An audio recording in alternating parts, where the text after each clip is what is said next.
అందరికీ నమస్కారం. స్వామీజీ మహారాజ్ యూట్యూబ్ ఛానల్‌కి స్వాగతం. సో, నేటి అంశం కథామృతం. సో, కథామృతం మీరు చూసుకుంటే షష్ఠ పరిచ్ఛేదం పేజ్ నంబర్ 20. సో, మీరు కథామృతం ఈ బుక్ ఫాలో అవ్వండి. So, page number 20. So, page number 20లో సో, మీరు చూసుకుంటే ఇప్పుడే మహేంద్రనాథ్ గుప్తా మన వివేకానంద స్వామిని కలవడం జరుగుతుంది. సో, ఇదే మొదటిసారి ఆయన్ని చూడడం జరుగుతుంది శ్రీరామకృష్ణుల వారితో పాటు.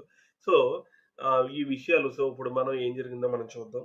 సో, శ్రీరామకృష్ణుల వారు దర్శనానికి ఇంతకుముందు చాలా సార్లు వెళ్ళడం మనం ఆల్రెడీ ప్రీవియస్ లెక్చర్‌లో చెప్పుకున్నాం. సో, ఏంటంటే మనం ప్రీవియస్ లెక్చర్‌లో చెప్పుకున్న తన అక్కగారింట్లో కలకత్తాలో తన అక్కగారింట్లో ఉండడం జరుగుతుంది. సో, శ్రీరామకృష్ణుల వారిని కలిసి వచ్చి ఆయన ఇంట్లో ఉండి శ్రీరామకృష్ణుల వారి గురించే తదేకంగా ఆయన ఆలోచించడం జరుగుతుంది. సో, ఒకానొక రోజు మళ్ళీ శ్రీరామకృష్ణుల వారిని కలవడానికి మహేంద్రనాథ్ గుప్తా శ్రీరామకృష్ణుల వారి సత్సంగానికై దక్షిణేశ్వరం వెళ్ళడం జరిగింది. సో, అక్కడ శ్రీరామకృష్ణుల వారు మధ్యాహ్నం 3, 4 ఆ ప్రాంతంలో శ్రీరామకృష్ణుల వారు అక్కడికి ఆయన సత్సంగానికి వచ్చినటువంటి భక్తులకి సో, ఈ భగవత్ విషయాలు గురించి చెప్పడం జరుగుతుంది. సో, ఆయన శ్రీరామకృష్ణుల వారు అప్పుడు సో, అక్కడే ఉన్నటువంటి 19 ఏళ్ల కళాశాల అబ్బాయి సో, నరేంద్రనాథ్ దత్తాకి అతన్ని ఉద్దేశించి మాట్లాడడం జరుగుతుంది. సో, ఆ 19 ఏళ్ల కళాశాల విద్యార్థి నరేంద్రనాథ్ దత్తా అన్నాం గదా! ఆయనే సో, కాలాంతరంలో మన స్వామి వివేకానందుల వారు. సో, మీరు చూసుకుంటే మనందరికీ తెలిసిన విషయమే. వివేకానంద స్వామి సో, సన్యాసి అవ్వకముందు ఆయన పూర్వ నామధేయం సో, నరేంద్రనాథ్ దత్తా. సో, మనం ముందు లెక్చర్స్‌లో మనం ముందుగా స్వామి వివేకానందుల వారి గురించి కొన్ని వీడియోస్ చేసాం. అందులో ఆయన గురించి చెప్పడం జరిగింది. సో, ఫర్దర్‌గా గూడా వస్తాయి. So, this is a separate topic. So, ఆయన్ని ఉద్దేశించి మాట్లాడడం జరుగుతుంది.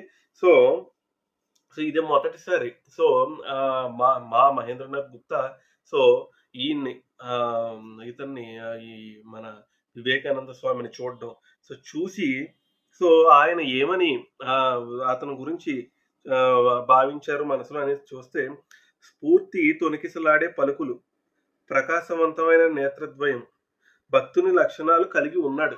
ఎవరు? మన వివేకానంద స్వామి. సో, ఆయన్ని చూసి ఈ విధంగా ఆయన అనుకుంటున్నాడనమాట.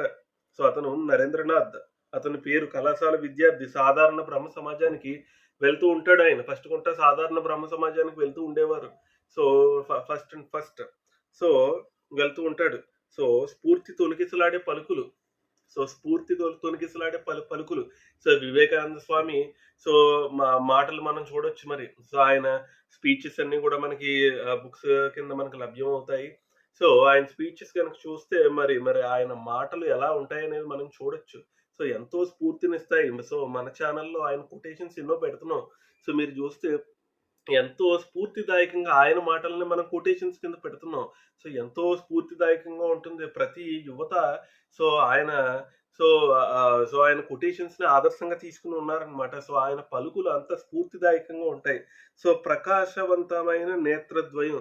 సో, ఆయన కళ్ళు గూడా మీరు చూసుకుంటే ఎంతో ఆకర్షణీయంగా, ఎంతో అందంగా సో, మీరు చూస్తే ఆ కళ్ళు చూసారా? దేవతామూర్తుల కళ్ళు సేమ్ అదే విధంగా ఉంటాయి. సో, స్వామి వివేకానందుల వారి కళ్ళు ఏ విధంగా ఉంటాయో దేవతామూర్తుల వారి కళ్ళు గూడా అలా ఇక్కడికి ఈ చివరి దాకా పెద్దవిగా ఉంటాయన్నమాట. సో, దేవతామూర్తుల కళ్ళు ఏ విధంగా ఉంటాయో, సో, అలాంటి నేత్రాలు సో, ఈ మన ఆహ్, వివేకానందుల వారు కలిగి ఉన్నాయి. సో, అలానే మంచి భక్తుని లక్షణాలు కలిగి ఉన్నాయి అతనికి. సో, 19 ఏళ్ల వయసు అబ్బాయి. సో, మరి భవిష్యత్తులో ఏమవుతాడో సో, మాకి అప్పటికి తెలీదు. కానీ శ్రీరామకృష్ణుల వారికి తెలుసు. ఆయన సర్వం తెలిసిన జగద్గురువులు ఆయన. సో, ఆహ్, సో, మా అతనిలో మంచి భక్తుని లక్షణాలు ఉన్నాయని చెప్పి అప్పుడే గ్రహించాడు. సో, ఫస్ట్ టైమ్ అతనితో మాట్లాడక మునుపే అతన్ని చూసి, సో, అక్కడ శ్రీరామకృష్ణుల వారు నరేంద్రునితో అంటే వివేకానంద స్వామితో ఇలా అంటున్నారు. వివేకానంద స్వామిని నరేంద్రనాథ్ అంటారు. సో, నరేన్ షార్ట్‌కట్‌లో సింపుల్‌గా నరేన్ ముద్దుగా నరేన్ అని పిలుస్తారు.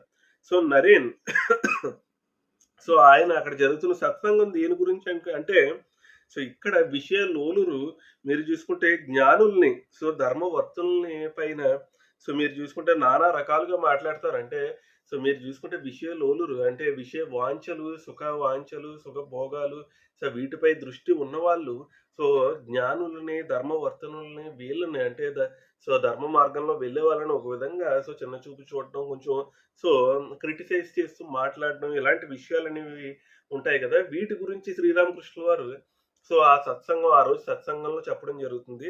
సో సో ఆయన నరేన్‌తో ఎలా అంటున్నారు, "నరేన్ నువ్వేమనుకుంటున్నావు? జ్ఞానుల గురించి విషయలోలురు నానా రకాలుగా మాట్లాడతారు కదా! ఒక సంగతి ఏనుగు దారిన పోతున్నప్పుడు జంతువులు మొరుగుతూ దానిని వెంబడిస్తాయి. కానీ ఏనుగు కనీసం తిరిగి కూడా చూడదు. నిన్ను ఎవరైనా చెడుగా మాట్లాడితే వారిని గురించి నువ్వేమనుకుంటావు?" సో, అంటే శ్రీరామకృష్ణుల వారు సో మన వివేకానంద స్వామిని ఇలా ప్రశ్నించారు. సో మీరు చూసుకుంటే సో విషయ వాంఛలంటే సో సుఖభోగాలపై ఆసక్తి ఉన్నవాళ్ళు, సో సుఖభోగాలపై ఆసక్తి ఉన్నవాళ్ళు ధర్మవర్తనుల్ని అంటే ధర్మ మార్గంలో పోయే వాళ్ళని, జ్ఞానుల్ని సో ఒక విధంగా చిన్న చూపు చూస్తారు. వాళ్ళని కించపరిచే ధోరణిలో మాట్లాడుతూ ఉంటారు. సో అలాంటి వాళ్ళు గురించి నువ్వేమనుకుంటున్నావు? సో ఒక్క సంగతి మాత్రం గుర్తుపెట్టుకో. సో ఏనుగు ఒక ఏనుగు సో ఒక దారిన పోతుంటే సో ఏనుగు అలాగా సో ఒక రోడ్డు మీద ఒక దారిన అలా వెళ్ళిపోతుంటే సో ఈ కుక్కలు సారీ జంతువులు మొరుగుతూ ఉంటాయి. సో అయినా సరే ఏనుగు వెనక్కి తిరిగి చూడదు. సో ఈ ఒక్క సంగతి గుర్తుపెట్టుకో. దీని గురించి నువ్వు ఏమనుకుంటున్నావు? అని చెప్పి శ్రీరామకృష్ణ వారు నరేంద్రుడిని అడగడం జరిగింది. సో దీనికి నరేంద్రుడు ఏమన్నాడంటే కొంచెం ఘాటుగా అంటే ఆయన సమాధానం చూడండి. సో నరేంద్రుడు వివేకానంద స్వామి కుక్కలు మురుగుతున్నాయి అనుకుంటాను అని చెప్పి సో నరేంద్రనాథ్ అనడం జరిగింది. అంటే వివేకానంద స్వామి ఆ విధంగా కొంచెం ఘాటుగానే సమాధానం ఇవ్వడం జరిగింది. సో అప్పుడు శ్రీరామకృష్ణుల వారు కొంచెం నవ్వుతూ అంత దూరం పోవద్దు నాయన, అంటే మరీ అంత తీవ్ర స్థాయికి వెళ్ళిపోవడం కరెక్ట్ కాదు అన్నట్టుగా సో శ్రీరామకృష్ణుల వారు నరేంద్రనాథ్‌కి సో మన వివేకానంద స్వామికి సో చెప్పడం జరిగింది. సో చెప్పి ఆయన ఇలా చెప్తున్నారు తర్వాత కంటిన్యూషన్ వెరీ కంటిన్యూషన్. సో సర్వభూతాల్లోని భగవంతుడున్నాడు. సో అన్నింటిలోని అన్ని జీవరాశులలోని భగవంతుడున్నాడు. సో కానీ సర్వభూతాల్లోనే భగవంతుడు ఉన్నాడు. కానీ మంచి వారితో స్నేహంగా ఉండాలి. సర్వభూతాల్లోనే భగవంతుడు ఉన్నాడు. కానీ మంచి వాళ్ళతో స్నేహంగా ఉండాలి. దుష్టుడికి మాత్రం దూరంగా ఉండాలి. మంచివాడితో సో ఇక్కడ చూడండి మంచి ఇట్స్ బ్యూటిఫుల్ వర్డ్ అంటే సో ఇది మన జీవితానికి ఉపయోగం. సో మంచి వారితో స్నేహంగా ఉండాలి. సో దుష్టుడికి దూరంగా ఉండాలి. సో దీనికి ఇంకొక ఎగ్జాంపుల్ కూడా చెప్తున్నారు. పులిలో కూడా నారాయణుడు ఉన్నాడు. అంటే పులిలో కూడా సో నారాయణుడు ఉన్నాడు. అంటే నారాయణుడు అంటే పులిలో కూడా దేవుడు ఉన్నాడు. అంటే పులిలో కూడా ఆత్మ ఉంది. సో అందరూ ఆత్మస్వరూపులమే. పులిలో కూడా నారాయణుడు ఉన్నాడు. మనలో నారాయణుడు ఉన్నాడు. పులిలో నారాయణుడు ఉన్నాడు. ఆ చీమలో నారాయణుడు ఉన్నాడు. ఆ చెట్టులో నారాయణుడు ఉన్నాడు. సమస్త భూతాలలోనే నారాయణుడు ఉన్నాడు. పులిలో కూడా నారాయణుడు ఉన్నాడు. అలాగని పులిని ఎవరూ కౌగిలించుకోరు కదా! పులిలో కూడా నారాయణుడు ఉన్నాడు. అంటే ఇక్కడ సర్వభూతాల్లోనే నారాయణుడు ఉన్నాడు. పులిలోనే నారాయణుడు ఉన్నాడు. సో అలా అని చెప్పి సర్వభూతాల్లోనే సో భగవంతుడు ఉన్నాడు, నారాయణుడు ఉన్నాడు. అంటే నారాయణుడు అంటే దేవుడు. అన్నింటిలోని దేవుడు ఉన్నాడని చెప్పి సో పులిలో కూడా దేవుడు ఉన్నాడని చెప్పి పులిని కౌగిలించుకుంటామని చెప్పే వెళ్ళం కదా, వెళ్ళకూడదు కదా అని చెప్పి శ్రీరామకృష్ణ వారు చెప్తున్నారనమాట. సో మంచి వారితో స్నేహంగా సాన్నిహిత్యంగా ఉండండి, దుష్టులతో దూరంగా ఉండండి అని చెప్తున్నారు. సో అలానే పులిలో కూడా నారాయణుడే కదా ఉన్నాడు. దాన్ని చూసి పారిపోవడం ఎందుకు అని నువ్వు అడగొచ్చు. సో ఇక్కడ శ్రీరామకృష్ణ వారు చెప్తున్నారు. సో అన్ని భూతాల్లోని సో నారాయణుడు సర్వభూతాల్లోని భగవంతుడే ఉన్నాడు. పులిలో కూడా భగవంతుడు ఉన్నాడు. అలా అని చెప్పి మనం పులిని కౌగిలించుకోం కదా. సో మీరు క్వశ్చన్ అడగొచ్చు, మరి పులిలో కూడా దేవుడు ఉన్నాడు కదండి. సో మరి పులి కూడా నారాయణుడే కదా, దాన్ని చూసి ఎందుకు పారిపోవడం అని అడగొచ్చు అని చెప్పి అన్నారు. దీనికి జవాబు చెప్తున్నారు. పులి వస్తుంది పారిపో అని హెచ్చరిస్తున్నవాడు కూడా నారాయణుడే కదా. పులి వస్తుంది ఎవడో చెప్తాడు. సో పులి వస్తుంది పారిపోండి అని చెప్పి, లేకపోతే పులి ఎక్కడ ఉందని సో పులి ఇక్కడ తిరుగుతుంది ఎవరు సో ఇటువైపు సంచరించొద్దు, లేకపోతే ఇటువైపుగా వెళ్ళేటప్పుడు అప్రమత్తంగా ఉండండి అని చెప్పి ఒక సైన్ బోర్డ్స్ అనేవి పెడతారు. అది పెట్టింది కూడా నారాయణుడే కదా. సో పులి సో మనల్ని వార్న్ చేస్తున్నది. సో మనల్ని మనకు జాగ్రత్త చెప్తున్నది కూడా నారాయణుడే. సో కాబట్టి ఆ నారాయణుడి మాటలు నువ్వెందుకు వినవు? సో పులి నారాయణుడే. సో పులొచ్చేస్తది. సో పులి అక్కడ పులి ఉంది. సో మీరు జాగ్రత్త పడండి అని చెప్పేవాడు కూడా నారాయణుడే. సో మీరు పులిలో నారాయణుడు ఉన్నాడన్నది చూస్తున్నారు గానీ, సో మీరు జాగ్రత్త పడండి అని చెప్పేవాడు నారాయణుడే గదా! సో మరి అది ఎందుకు మీరు విస్మరిస్తున్నారని జెప్పి శ్రీరామకృష్ణుల వారు చెప్పడం జరుగుతుంది. చెప్పి ఆయన ఒక కథ అనేది చెప్తున్నారు. సో దీనికి కంటిన్యూషన్‌గా సో ఒక కథ చెప్తాను. సో మీరందరూ వినండి అని శ్రీరామకృష్ణుల వారు కథ చెప్తున్నారు. సో ఆ కథ ఏంటంటే ఒకప్పుడు అడవిలో అనేక మంది శిష్యులతో ఒక సాధువు నివసించేవాడు. సో ఒకరోజు ఆ సాధువు ఇలా చెప్పాడు, సర్వభూతాల్లోనే నారాయణుడే ఉన్నాడు. సో అని చెప్పి సో షార్ట్‌గా చెప్పేస్తున్నాను. సర్వభూతాల్లోనే నారాయణుడు ఉన్నాడు. సో నారాయణుడు ఉన్నాడని చెప్పి సో ఆయన తన శిష్యులందరికీ చెప్తాడు. సో చెప్పి వాళ్ళ శిష్యులందరినీ కూడా సో ఈరోజు మనం హోమం చేయబోతున్నాము. సో మీరందరూ సో అడవిలోకి వెళ్లి హోమానికి కావాల్సినటువంటి సమిధులను తీసుకురండి అని చెప్పి సో ఆ గురువు గారు శిష్యుల్ని ఆదేశించడం జరుగుతుంది. సో మరి గురువు వాక్యం మనం పాటించాలి కదా! మరి గురువు గారు చెప్పారని చెప్పి సో ఆ శిష్యులు అందరూ కూడా సో ఈ హోమానికి అవసరమైనటువంటి సమిధుల్ని తేవడానికి సో వాళ్ళు అడవిలోకి వెళ్ళడం జరుగుతుంది. సో వాళ్ళందరూ కూడా సో అడవిలోకి వెళ్ళి సో ఈ ఈ సమిధుల్ని సేకరిస్తున్నప్పుడు సో అక్కడికి ఒక మదపటి ఏనుగు సో బాగా మదం పట్టిన ఒక ఏనుగు అనేది సో దూసుకుంటూ వచ్చేస్తూ ఉంటుంది. సో మావటివాడు సో మొత్తం శిష్యులందరూ కూడా పారిపోతారు కానీ అక్కడ ఒక శిష్యుడు మాత్రం సో ఆ గురువు గారు చెప్పిన ఉపదేశం ఒకటి గుర్తుపెట్టుకుని అంటే సర్వభూతాల్లోని భగవంతుడున్నాడు అనే ఆ ఉపదేశాన్ని గుర్తుపెట్టుకుని సో ఈ మదపు ఏనుగులో కూడా భగవంతుడే ఉన్నాడు కదా! సో, భగవంతుడే ఉన్నాడని చెప్పి సో భగవంతుడే నా దగ్గరికి వస్తున్నాడు కదా! సో నేను పక్కకి తప్పుకోవటం ఎందుకని చెప్పి సో ఇలా చేతులు జోడించి సో, స్తుతులు ప్రార్థనలు గట్టా చేయడం జరుగుతుందంటే బ బగ బ సో భక్తి గీతాలు ఆలపించడం జరుగుతుందనమాట. సో, ఆయన అలా చేస్తుంటే సో ఆ మదపు ఏనుగు పైన ఉన్న ఆ ఏనుగు పైన ఉన్నటువంటి మావటివాడు ఇలా చెప్తున్నాడు. సో, పారిపోండి మదపుటి ఏనుగిది పారిపోండి అని చెప్తున్నాడు.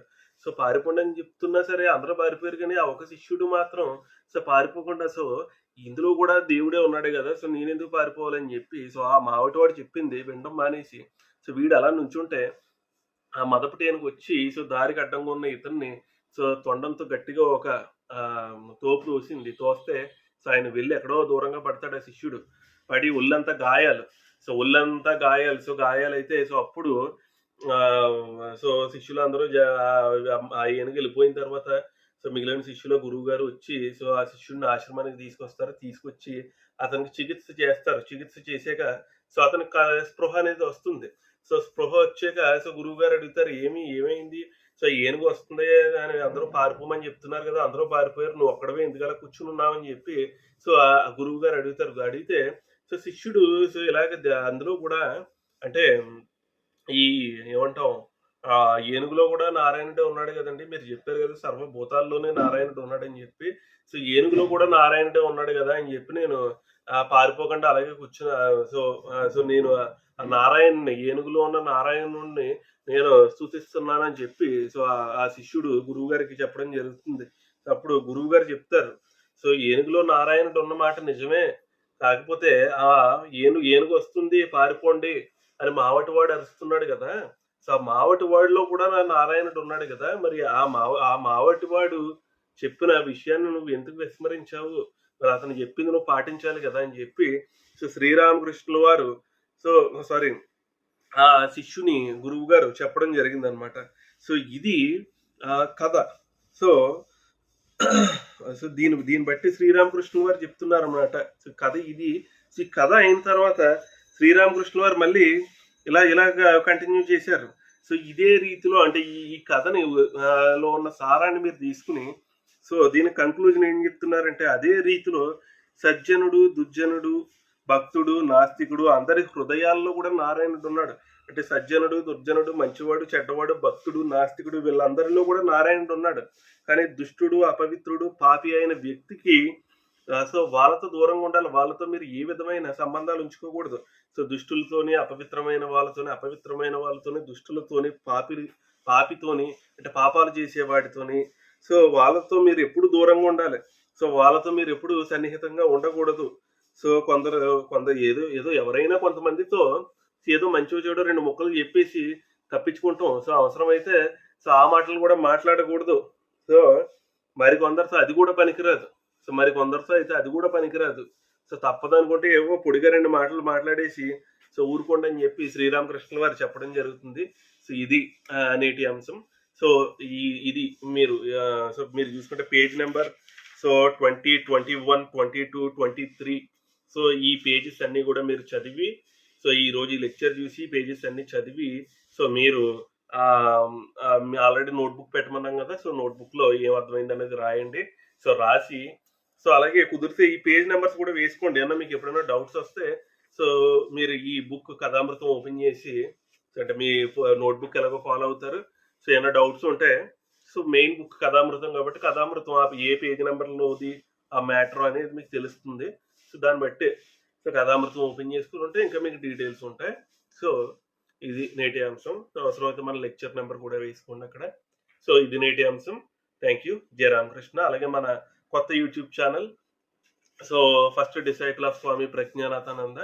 సో ఆ యూట్యూబ్ ఛానల్‌ని అందరూ సబ్స్క్రైబ్ చేసుకుంటారని ఆశిస్తూ సెలవు తీసుకుంటున్నాను. Thank you. జై రామకృష్ణ. జై రామకృష్ణ.